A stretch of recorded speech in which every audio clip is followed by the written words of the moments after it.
This is All of It. I'm Allison Stewart, live from the WNYC studios in Soho. Thank you for spending part of your day with us.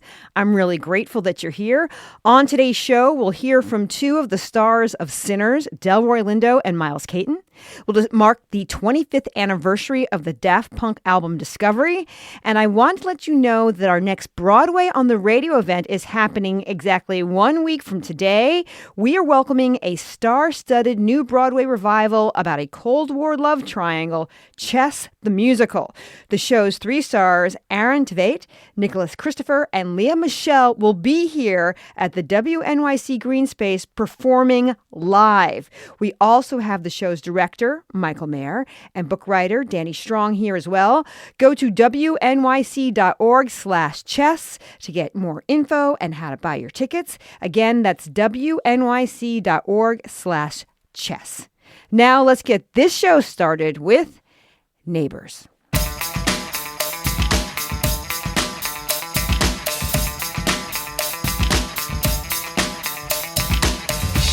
If you're listening to this right now, chances are you've had a problem with a neighbor at some point. This is New York City, after all.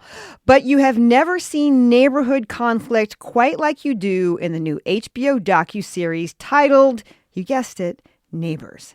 The series follows neighborhood conflicts that often start as small and then they veer into something much closer to preposterous. Disputes over feeding stray cats, building a tall wall, exercising outside in a Speedo, and elaborate Halloween decorations all cause people to lose their darn minds. And there are cameras there to capture it all. The show's creators, Dylan Redford and Harrison Fishman, capture these conflicts with curiosity, compassion, and a sense of humor. They travel around the country from Florida to California to Florida to Texas to Florida. Hey, they even found a story right in our own backyard in Bloomfield, New Jersey. They interview true characters, like a woman who believes that she's an alien, a man deep in QAnon conspiracy, a woman who strips as Sarah Palin. I could just keep going. The show is funny. It also shows some darkness. There are threats of violence and gun owners who probably should not have weapons.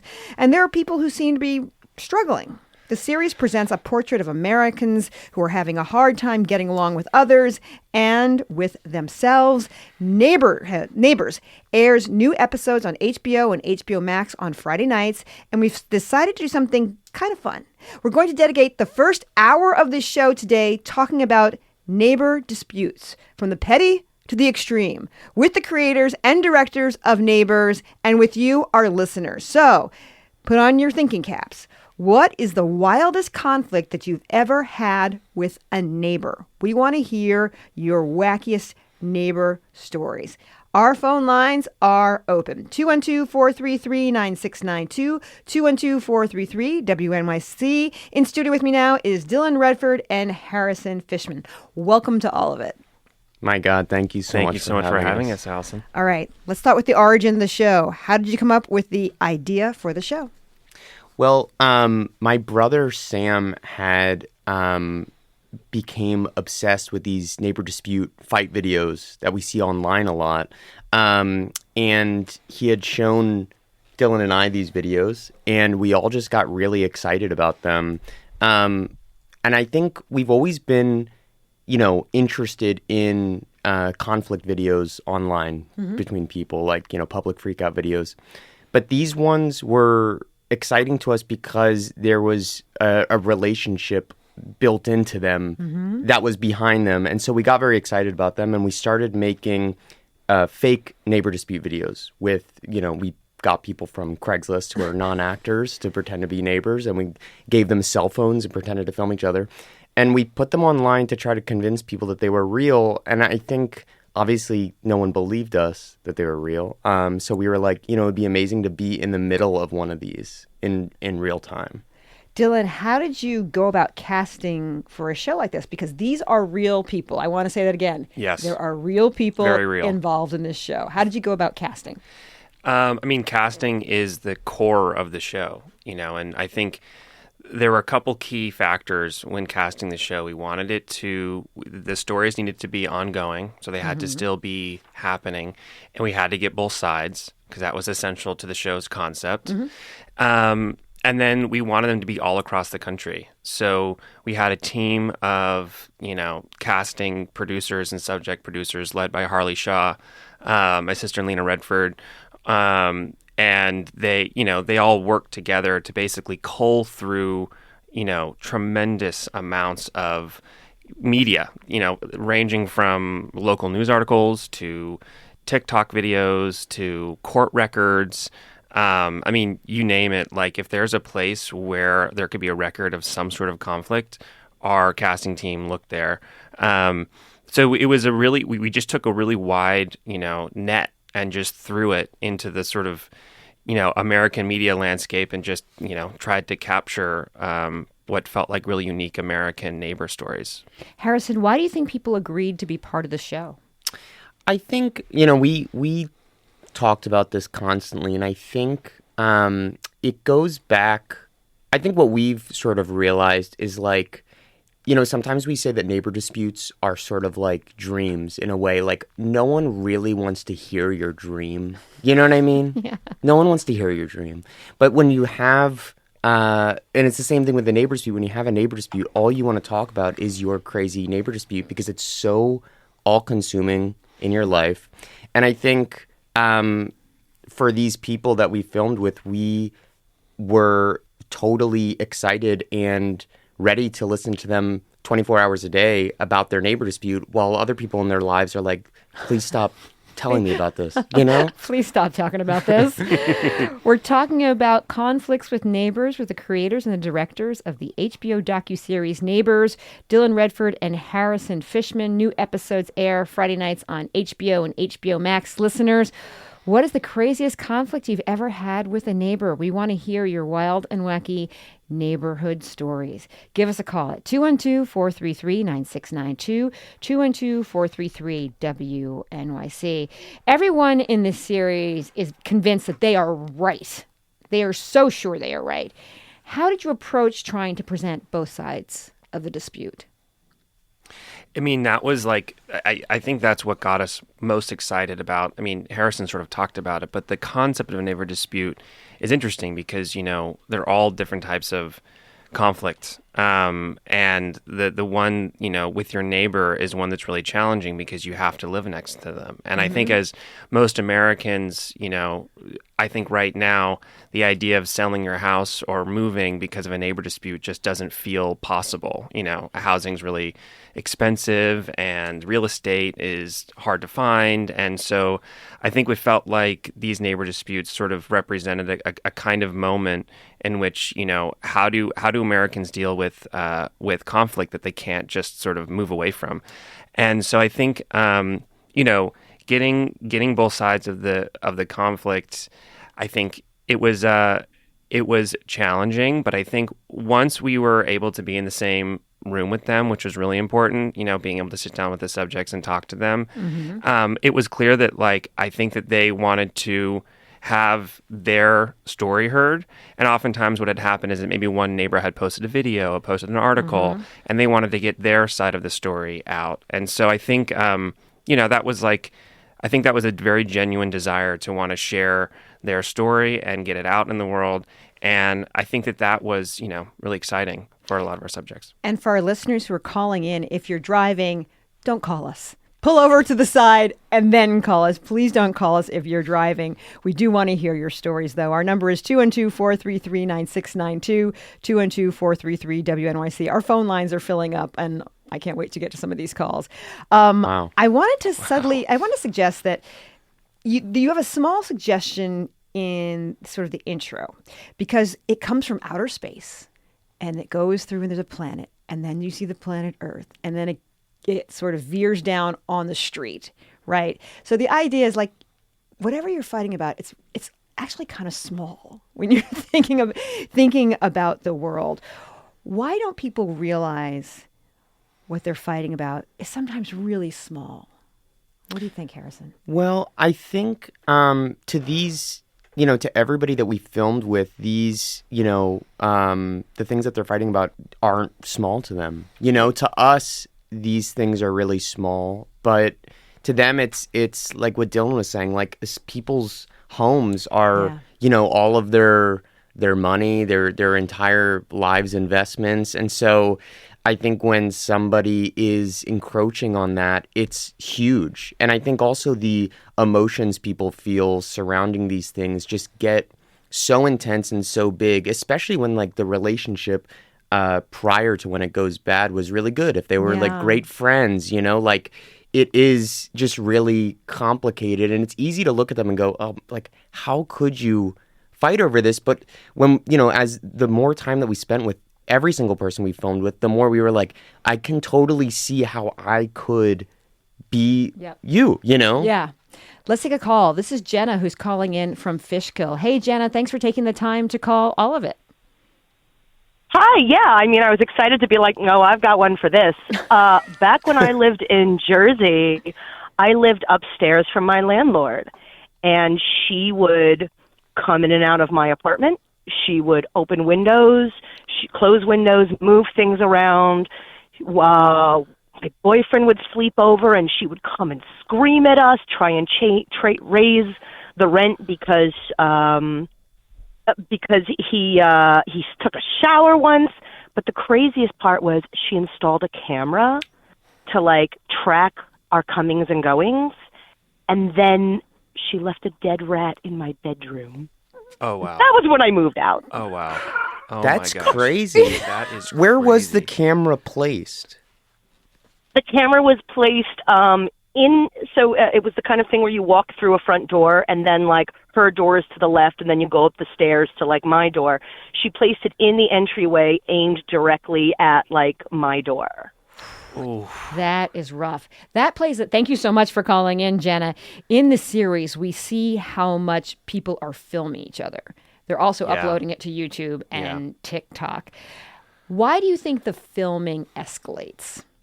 So I think, we've talked a lot about that. And I think part of it, so, when you get a neighbor dispute, one of the levers that you have access to try to resolve it is calling the police. And there's a lot of issues with that, and it oftentimes doesn't help. And in fact, it can escalate things.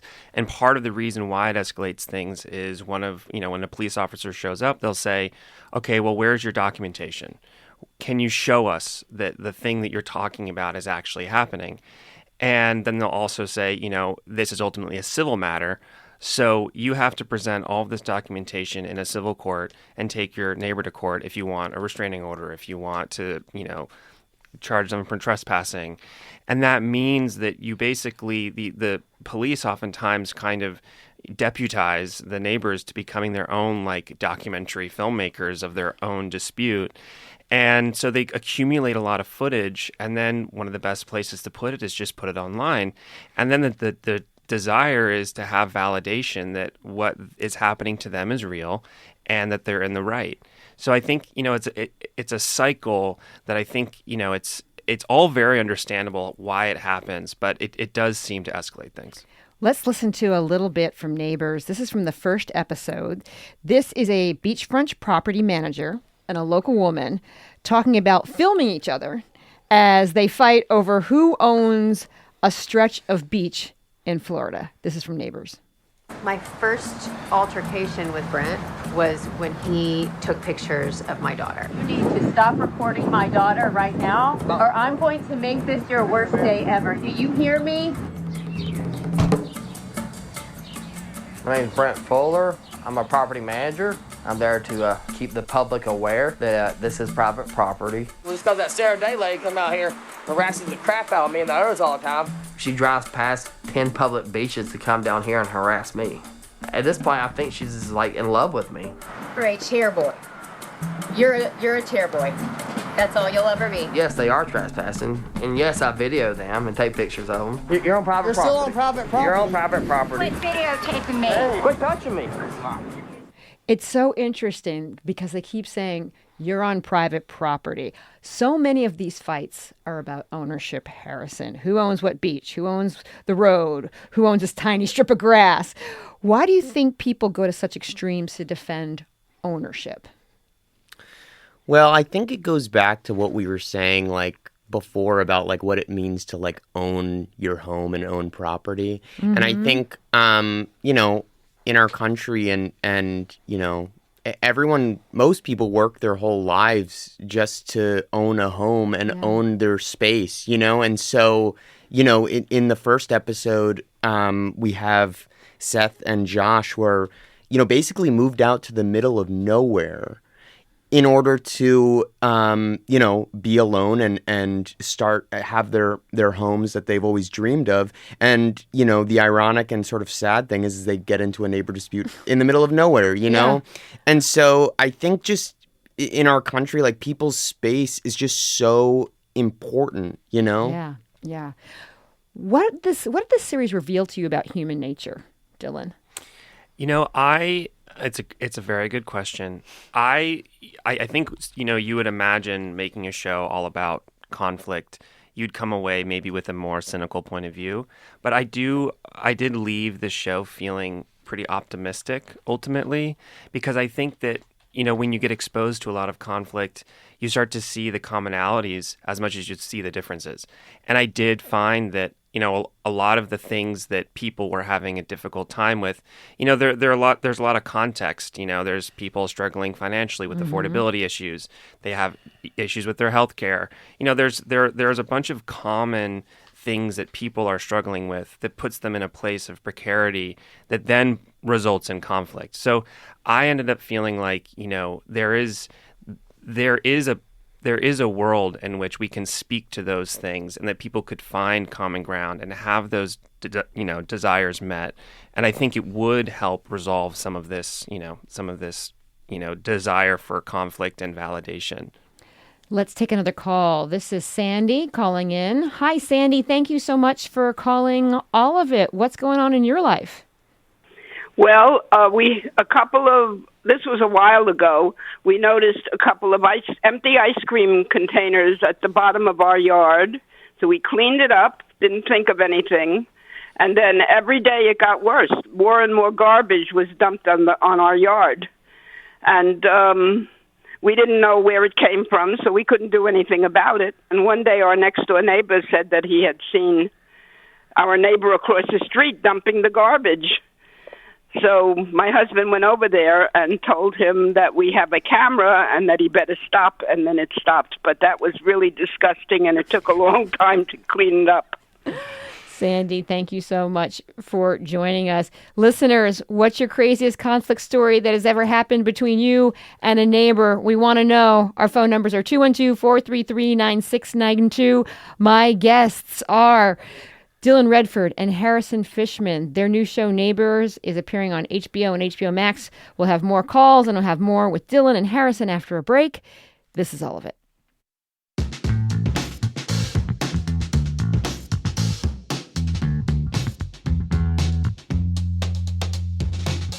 You're listening to All of It on WNYC. I'm Allison Stewart. We're spending this hour talking about neighbor conflicts, with the creators of the HBO documentary series Neighbors, Dylan Redford and Harrison Fishman. New episodes air every Friday night. Let's talk to Elizabeth in Tappan. Hey, Elizabeth. Thank you for calling All of It. What's been going on? Sure. Yeah, so my neighbor was having his driveway repaved, and there were lots of trucks around, and I'm right across the street. And he accused me of calling the police on him. When he called the police, they said it was to find out who it was. He said it was a woman who called. There's 5 single women all surrounding him in houses. Anyway, this persisted for years with him shunning me, wouldn't bring the kids over to trick or treat, won't say hello, all this. And then one day, I'm home, and I hear all this furious, hysterical pounding on my front door. It's my other neighbor next to him screaming at me, screaming, "You called the town on us because we don't have a permit." They were doing a roof, and we're given a summons for not having a permit. And of course, I didn't call on them either. But it's it infected their neighbors. So I'm the bad person, but I didn't do it. I didn't do anything wrong. You didn't do it. This one cracks me up. This is just a text. It says, treadmill in Brooklyn apartment. Breaks it right down. Done. Let's talk to Vivian in Cos Cob, Connecticut. Hi, Vivian. Thanks for taking the time to call all of it. What happened to you? Is she there? No, she's there. She's not there. Let's talk to David from Manhattan. Hi, David. Thanks for calling all of it.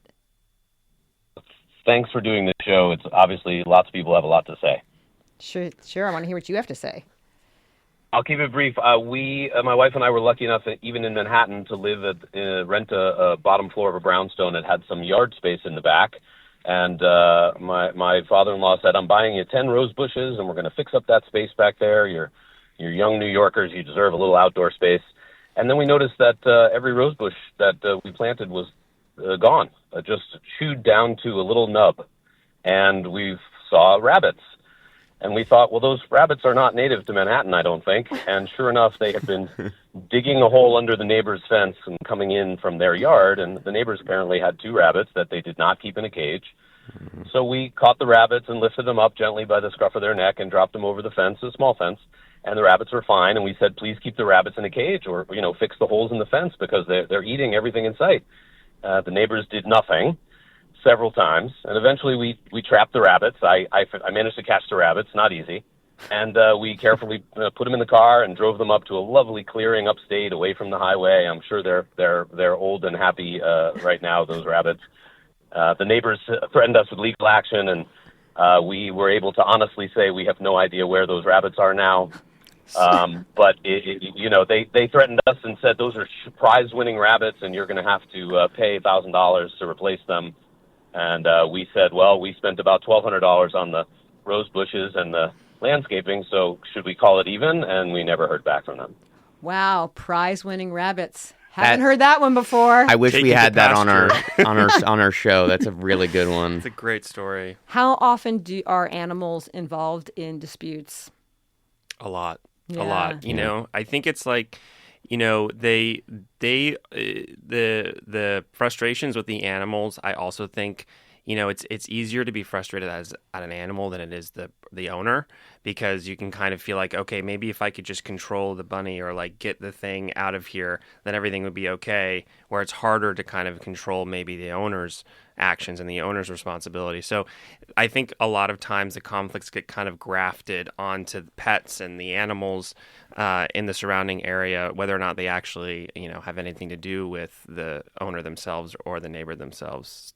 Can you tell us a little bit about the gentleman and the cats, Harrison? Yes. Well, so we have a story in our show, and there's a dispute between these people, Jean and Maurice. And Jean has been, living in Philadelphia for about 40 years, and she's, a self-proclaimed neighborhood cat lady. She'll say that herself. And so basically, she feeds all the stray cats in the neighborhood, and there's about 40 of them or something that she feeds. And her neighbor, Maurice, moved in, and basically all the cats were defecating on his yard. And this is the first house that he's ever owned.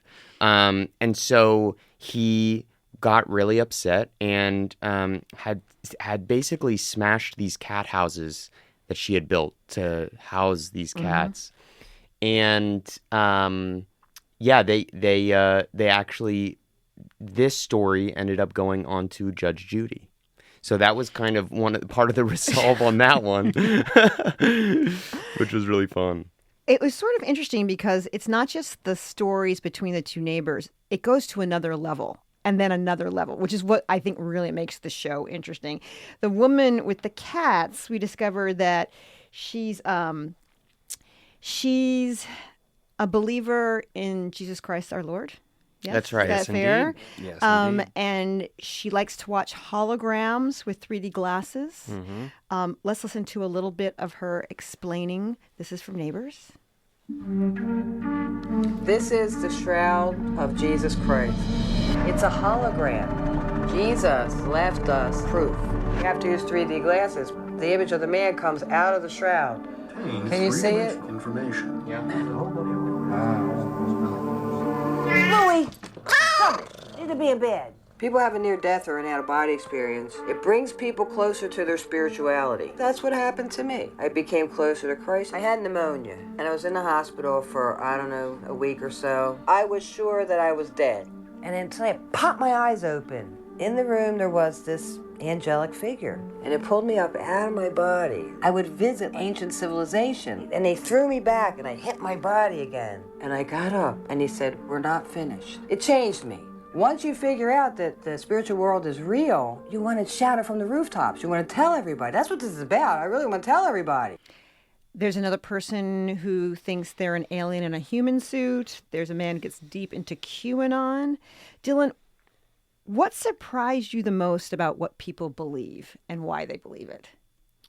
You know, what it became towards the end is how sort of unsurprised I was about the sort of idiosyncratic beliefs that our subjects have. I mean, I think that a lot of it does, have to do with the internet. I think people and their algorithm on social media or their news algorithm starts feeding, maybe what was a niche interest or one video that they watched they thought was interesting starts kind of feeding them more, ideas and more media related to that. So I think we did find that, people really had a very idiosyncratic collection of beliefs. And I think that is something that does feel very American right now. And oftentimes those beliefs maybe you would imagine are contradictory, but, the way that they think about it, there's no contradiction whatsoever. This text says, my window air conditioner was dripping on their windowsill below. Arguments, co-op board, property manager, etc. Everyone got involved. Months of conflict. Our super remounted my air conditioner 3 times in response. Ugh. This is Bob from Rockaway, Queens. Hi, Bob. Thanks for taking the time to call all of it. Hey, how are you? Good afternoon. Good afternoon. So, I've got a neighbor of mine that he comes out of his house onto his deck numerous times, like during the day, and blows a conch, and then like goes back in the house. Wow. And it's you know that he's out there because you hear, you'll be doing whatever you're doing around the house, out on your deck, and now you hear this whee. So he does defer to daytime hours. He's not doing it in the middle of the night. He's not up with the roosters, but he's like the glockenspiel, he just comes out, blows the conch, and goes back in the house. So hey, Bob, did you ever ask him why? Oh, there's like a myriad of reasons. It's like, first of all, he's a Coney Island polar bear, so they do that, when they go for a swim in the winter on Sunday. And then he'll give you all of these, it's a blessing. And when you hear this, there's like, the Hindus have a belief that there's numerous effects of hearing the conch. It heals disease, announces the triumph of good over evil. Like, he just goes on, and it's quite interesting, and I've read up on it. But the bottom line is, I'm not going to say nonstop, but it's daily and it's frequent. All right, Bob, you know what I'm going to tell you? I'm going to tell you, you know what? Get Bob's number, and we'll hand it over to these guys. I can tell you already. We'll be reaching out, Bob. we will be in touch. Let's talk to Catherine in Pines. Catherine in the Pines. Hi, Catherine. How you doing? I'm good. How are you? I'm doing okay. What's going on in your world? Well, I just am relating a story that has to do with a common area, and I have a feeling this is not unusual because I've heard other stories such as this one. We we lived in a co-op for several decades, and we lived on a floor with 4 apartments. The apartment across the hall, there lived a woman who would walk around on our foyer area in her nightgown and would come into our apartments because we didn't lock our doors. Oh. And she would just come in and sit down, and it was kind of unusual. So eventually, I think we did start locking our doors, but she put her apartment on the market several times, nearly sold it, but then backed out. And I saw her recently at a women's club, and she was, just the same. I mean, her outside persona and her inside persona were completely different. Oh, interesting. And Wow. that is what I found. Yeah.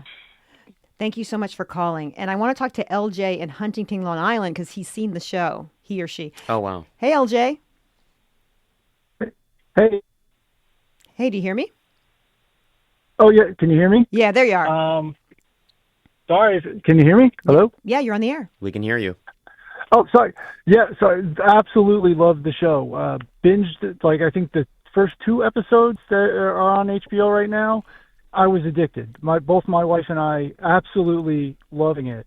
Well, thank you for watching. And it made us appreciate the neighbors that we had. We just recently moved a few months ago, and so sad to see our neighbors go, but then whole new appreciation for them. Wow. After the wonderful experiences we had after seeing the show. Thanks for calling in. I am talking with Dylan Redford and Harrison Fishman, the co-creators and directors of the HBO docuseries Neighbors. Now, the show isn't necessarily political. If you watch closely, you can see a point of view here or there.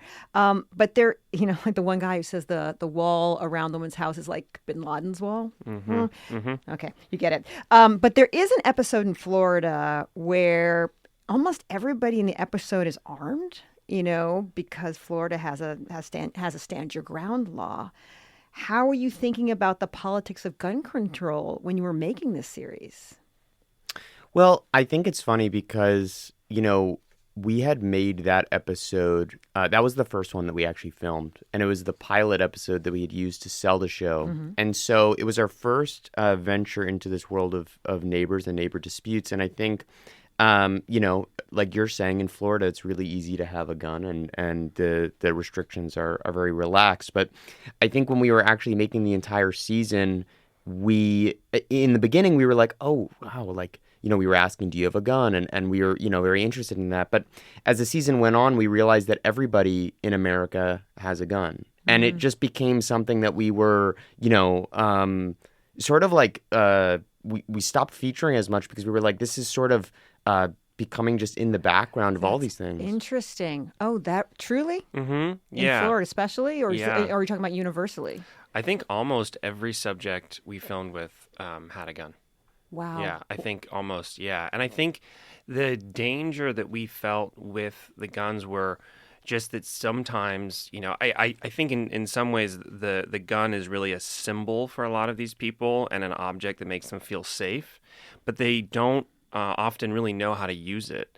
And they haven't, and because it's been so easy to get, then when they have it, then they don't really maybe know how to use it super well, or they haven't used it in a really long time.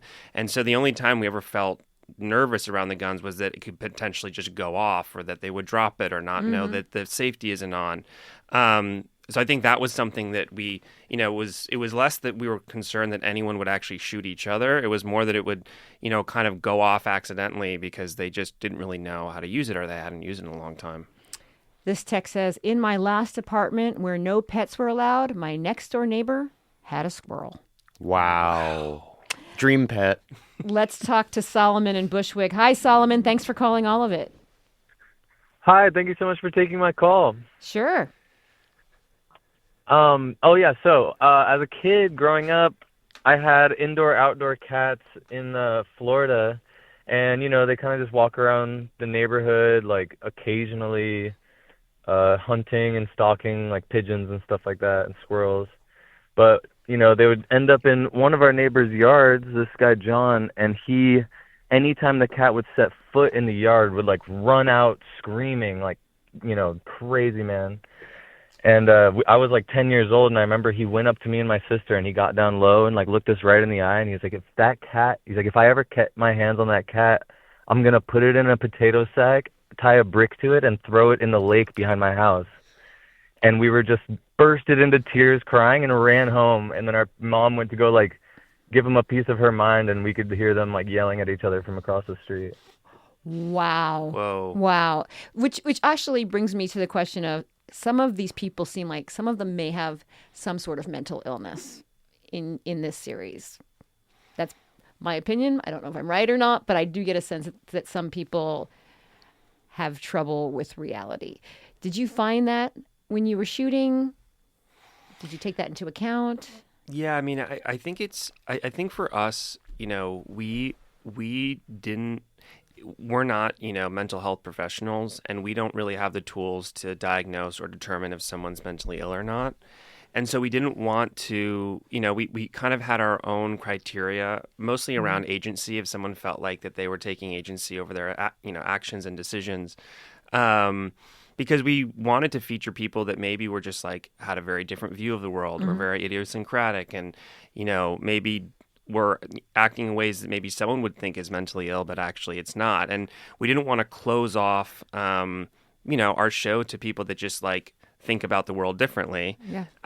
But, you know, it's so I think for us, we kind of had our own internal way of vetting, you know, is this someone just like maybe very mentally ill and isn't in control of their actions or not. And that was also something that, you know, Harley and the team really thought very deeply about. And we would always talk about, you know, is this person in control of their actions? How much agency do they have? Do you want to add anything to that? No, I mean, it's funny because I think we see, you know, a lot of comments that are similar to what you're saying. That's like, oh, these people are mentally ill, you know, but I think that like there's no one on the show that I feel, and I think that we feel, are mentally ill. Okay. Yeah, I think if they think differently about the world? Exactly. Yeah, they think differently about the world, and I think yeah, I think, you know, I think an amazing part of the show too is like, you know, as much as we find the neighbor disputes interesting and what they kind of bring to a relationship, I think just the show is an amazing excuse to learn about everybody in our country and all the different beliefs. And so, I don't know, yeah. I'll think about that. I'll think about that. During the break, my guests are Dylan Redford and Harrison Fishman. We're talking about the new HBO series, Neighbors. We'll have more after a quick break. This is all of it.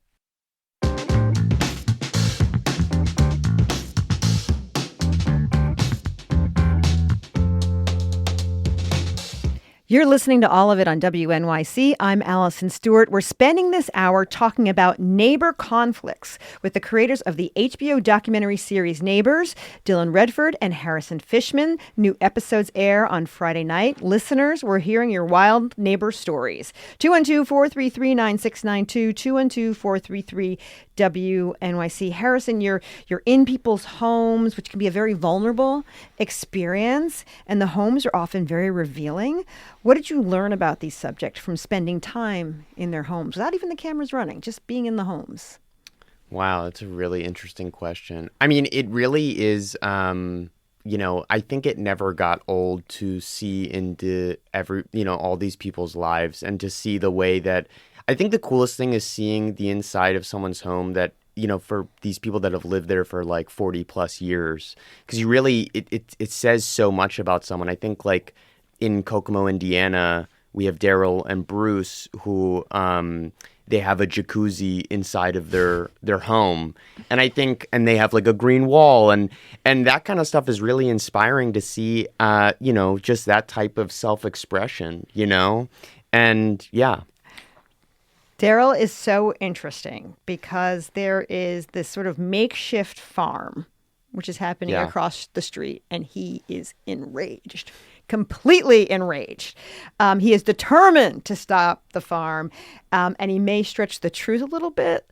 Let's listen to a little bit from Neighbors.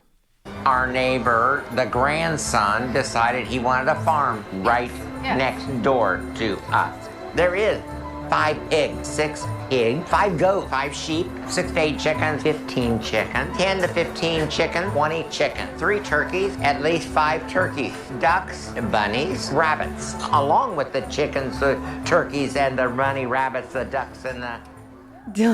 You've got your head in your hands. What makes him such a compelling subject, Daryl?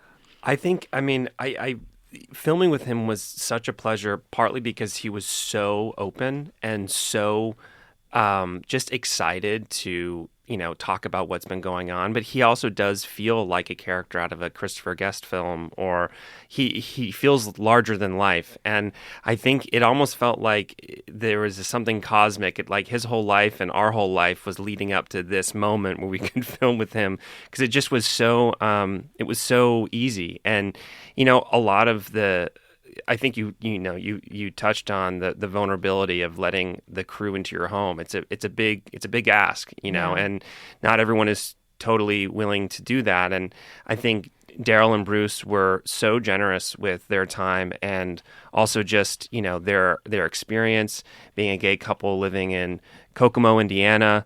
And they were just such a pleasure. And I think that Daryl just has a very animated way of speaking and is a storyteller. And that for us was such a pleasure. Let's take a few more calls. Justin is calling in from Ossining. Hi, Justin. Thanks for taking the time to call all of it. Hello. Thank you for having me. Long-time listener, first-time caller. Have I got a barn burner, hours worth of story I'll fit into 15 seconds for you guys. Neighbor moved in, got a letter in the mail that he wanted to switch addresses with us, which was quite odd. We did some research, found out he's been convicted of tax fraud, and we thought it was a bad idea, so we turned it down.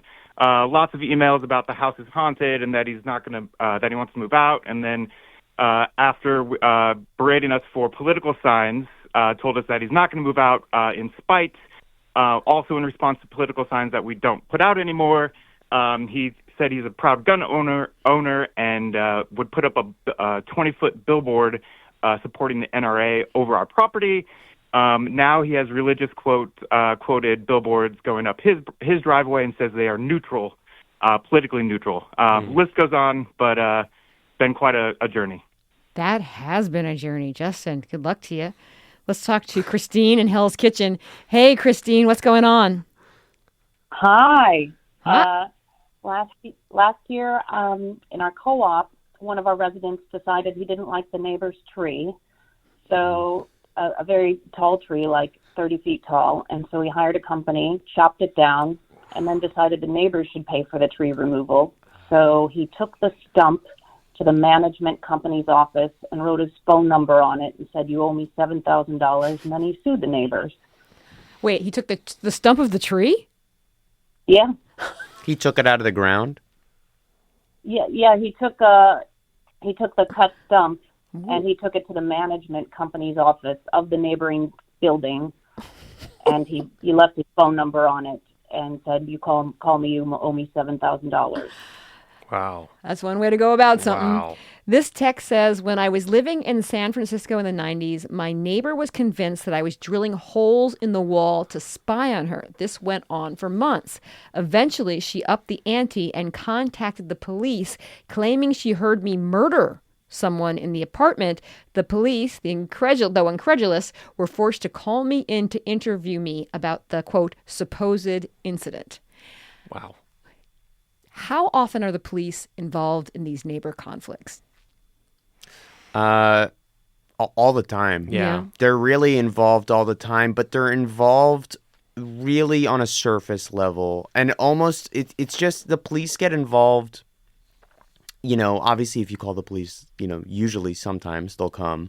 But every time they come for a neighbor dispute, they always say that it's a civil matter and they really can't do anything about it. So we've talked to so many police while doing this, and they're always like, our hands are tied. We can't get involved in this. And so, I think like what Dylan was saying before, that's why these things, I think also, spin out of control, because people just have very little recourse in dealing with these.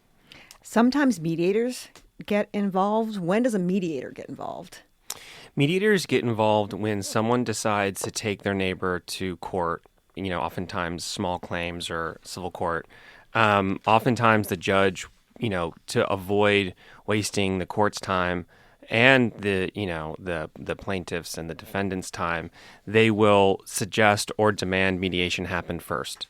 And so it's oftentimes like a court, appointed mediator gets in the mix before they go into trial, or to avoid going into trial. And I will say that, mediators that we've talked to have said, the number one way to escalate a neighbor dispute beyond repair is taking them to court. If you can avoid that, if you can do mediation first, and that can be successful, there is hope that you could find, a positive pathway forward. But the second you start litigating your neighbor, it's going to be very difficult to ever repair that relationship.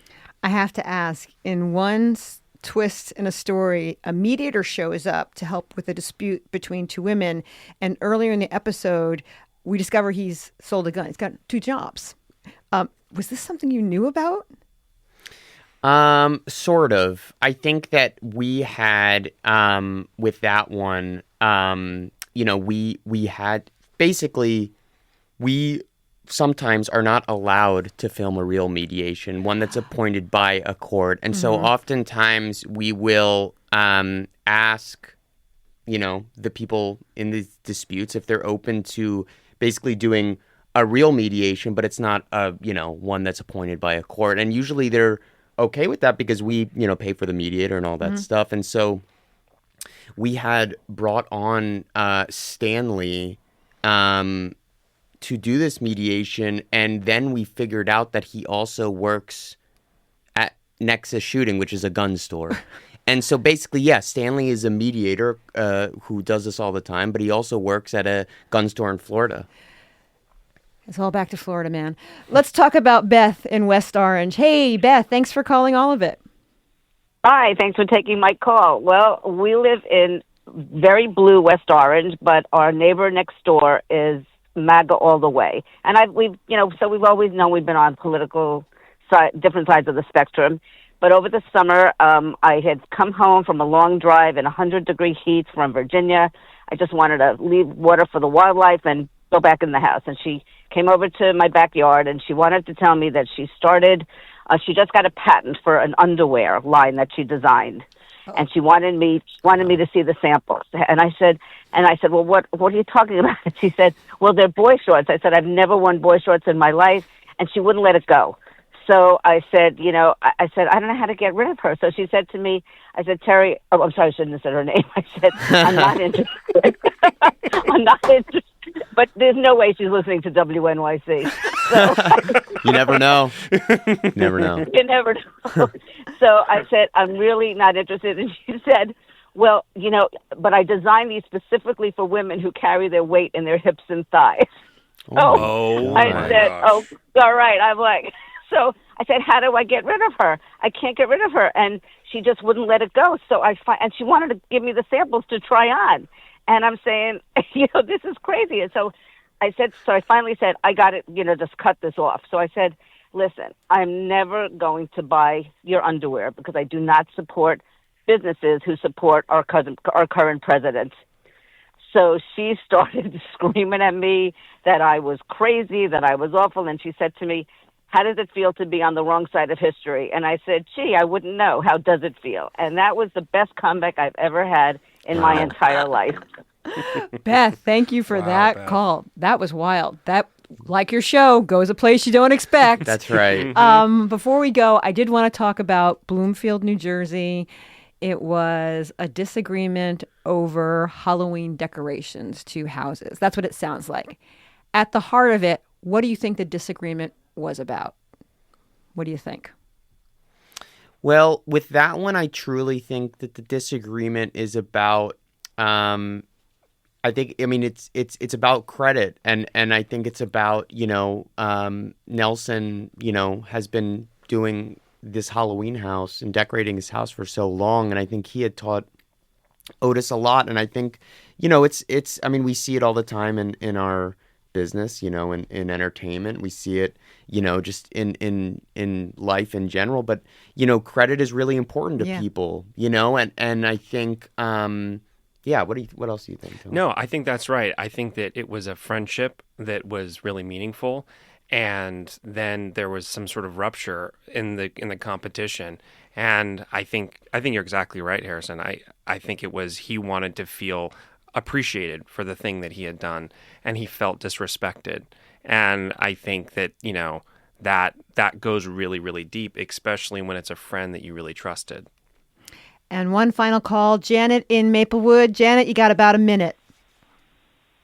Okay. Well, my 4-year-old would turn the house upside down to find his Christmas gifts. So I made up a big box, took them to my elderly neighbor who has a big house, and asked if I could store them. He said, fine. We put them in the third floor bedroom. So on Christmas Eve, I go over to retrieve the gifts, and he's like, what are you doing here? No, you never gave me any gifts. So that box was history until he found it in the spring. Oh, that's so much to deal with. Thank you so much for calling in. We have about a minute left. Is there anything you want to say about the show that I haven't asked you that you think is important for people to know? No, I mean, I'm been so grateful for how many people have watched our show, and hope that people keep watching. And we have a really exciting next 2 episodes, and I hope people hang in there with us and finish out the season. Yeah, the finale. Hang in for the finale. Yeah. And we're excited. The name of the show is Neighbors. New episodes air Friday nights on HBO and HBO Max. My guests for the hour have been Dylan Redford and Harrison Fishman. Thank you to both of you for staying and taking our listeners' calls. We really appreciate it. Thank you, Allison. Thank you, Allison, for having us. And thanks to all of our listeners for calling in. There's more, all of it, on the way after the news.